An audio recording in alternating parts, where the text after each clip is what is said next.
குரு கோவிலுக்கு நீங்க கண்டிப்பா போகணும்.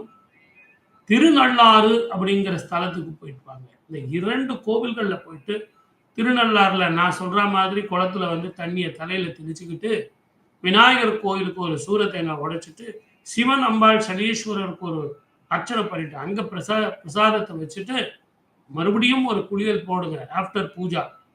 அது ரூம்ல போட்டா போதும். குளத்துல போட வேண்டாம். ஒரு ரூம்ல குளிச்சுட்டு, நேரா நீங்க ஆலங்குடிங்கிற குரு கோவிலுக்கு போங்க.